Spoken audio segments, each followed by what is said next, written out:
Sort de leur témoignage de sérieux soupçons sur l'infiltration de la mafia à l'agence, au point où le chef de la mafia montréalaise a reçu un remboursement d'impôts de centaines de milliers de dollars alors qu'il n'y avait pas droit.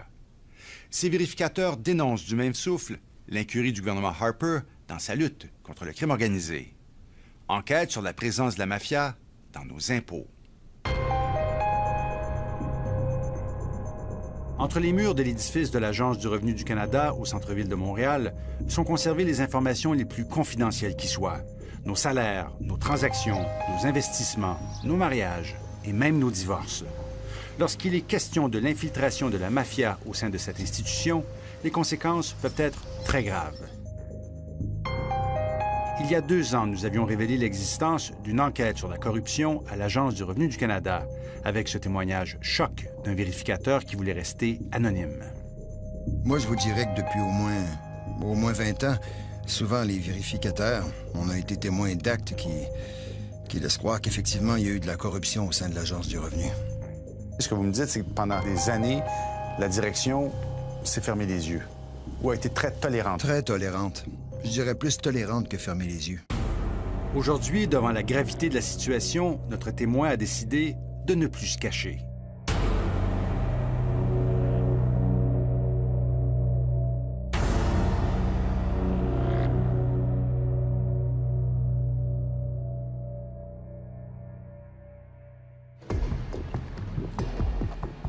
Jean-Pierre Paquette avait été à l'origine de l'enquête sur la corruption à l'agence, avec des révélations qui avaient entraîné une vague de congédiements et même d'arrestations.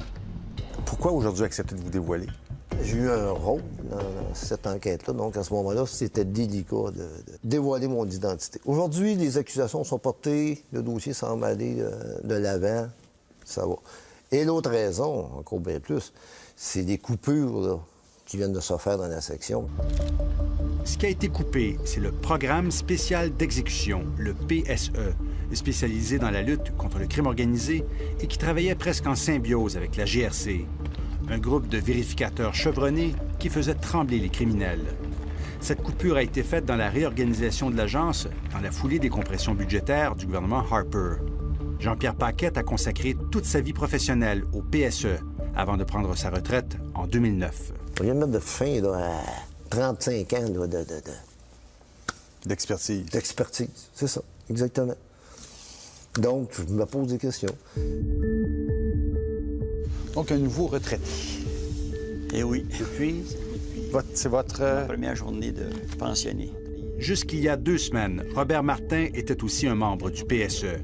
Il en a vu de toutes les couleurs en 25 ans d'enquête sur le crime organisé. Il a même été menacé. Il est arrivé une voiture et le type m'a pointé une 12 en dessous du bâton puis m'a dit « Bon, ben, tu travailles plus ces dossiers. » Les gens du PSE aiment à dire qu'ils formaient un groupe à part au sein de l'agence. Plus que de simples fonctionnaires assis à leur bureau, ils se considèrent comme des justiciers, ayant à cœur de s'attaquer aux criminels les plus riches. Guy Daigneault était aussi enquêteur au PSE. La meilleure façon d'attaquer le système, c'était d'essayer de leur arracher leur argent. Puis la meilleure façon, comme vous le savez, c'est l'impôt. La même stratégie gagnante que les Américains ont utilisée contre Al Capone au siècle dernier. On nous donnait des surnoms, moi c'était Elliot Ness. C'est votre surnom? Mon surnom dans le milieu, c'est Elliot Ness. Ah, je travaillais continuellement avec les policiers.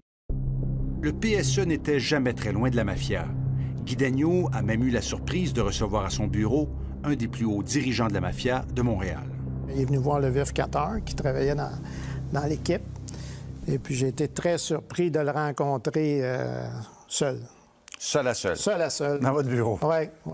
Incroyable. Un grand chef. Incroyable. Je ne pouvais pas le croire. Il y avait des milliers de policiers qui couraient après, qui le connaissaient. Puis on l'a appelé, puis il est venu nous voir directement. Ça n'existe pas selon vous, la mafia. Je dis pas que ça n'existe pas. Le PSE a été mis sur pied dans la foulée des travaux de la SECO dans les années 80, lors d'une enquête sur la fraude fiscale dans le secteur du textile à Montréal.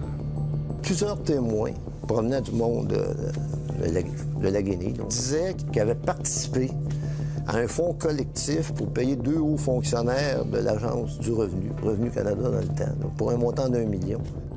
C'est lors d'une enquête dans des manufactures qu'on a vu de premiers indices de corruption au sein de Revenu Canada. C'était perquisition après perquisition dans différents commerces, là, où est-ce qu'on nous attendait tout le temps. Les boîtes étaient déjà prêtes sur le bord de la porte, puis ils disaient « ça vaut pas la peine de faire une perquisition, vous regardez, les documents sont là. » Le résultat de tout ça, là, ça n'a pas été conclu. Hein. Il y a eu des arrangements là, bidons là, qui se sont faits là, entre ces corporations-là et Revenu Canada. Ces arrangements, comme le dit Jean-Pierre Paquette, avaient attiré l'attention de Fernand Côté, qui était à l'époque le procureur en chef de la SECO. Son enquête a permis de débusquer une autre arnaque.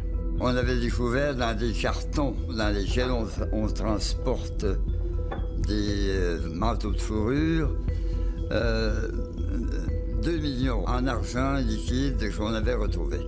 Le plus grave dans cette histoire, selon Maître Côté, c'est ce qui s'est passé après la perquisition.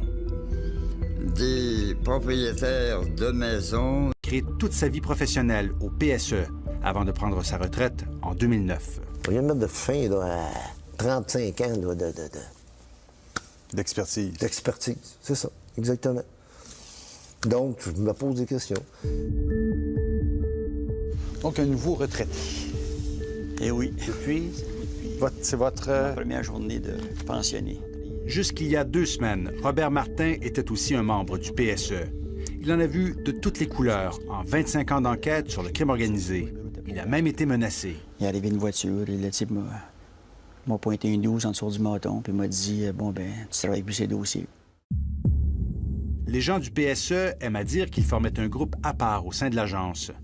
Plus que de simples fonctionnaires assis à leur bureau, ils se considèrent comme des justiciers. D'une enquête sur la corruption à l'Agence du revenu du Canada, avec ce témoignage choc d'un vérificateur qui voulait rester anonyme. Moi, je vous dirais que depuis au moins 20 ans, souvent les vérificateurs, on a été témoins d'actes qui laissent croire qu'effectivement, il y a eu de la corruption au sein de l'Agence du revenu. Ce que vous me dites, c'est que pendant des années, la direction s'est fermé les yeux ou a été très tolérante. Très tolérante. Je dirais plus tolérante que fermer les yeux. Aujourd'hui, devant la gravité de la situation, notre témoin a décidé de ne plus se cacher.